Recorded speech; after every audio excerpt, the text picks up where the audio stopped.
Welcome to Kenton's videos. Enjoy the video. You're ready. Open the Fubo TV app and start the channel or recording you want. Once the player appears, make sure the on-screen playback controls are visible by moving the remote, mouse, or tapping the screen. You need those controls to access caption options quickly. If you're on a smart TV, use the remote's directional pad to reveal the controls.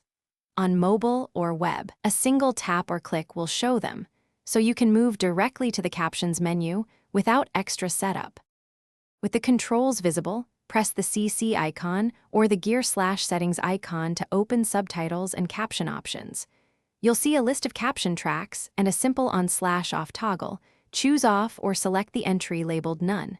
If the menu shows language or style options, set them only if you plan to keep captions on later, otherwise just confirm off.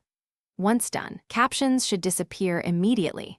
Make sure to click outside the menu or press back to close the settings so that after you set captions to off, watch the stream for a few seconds to confirm they're gone. If they persist, exit the player and reopen the app.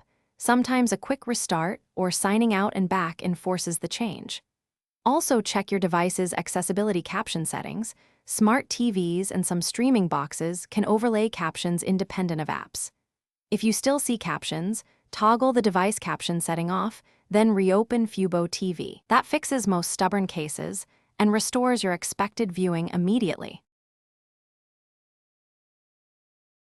Thanks for watching. Consider subscribing if we helped you.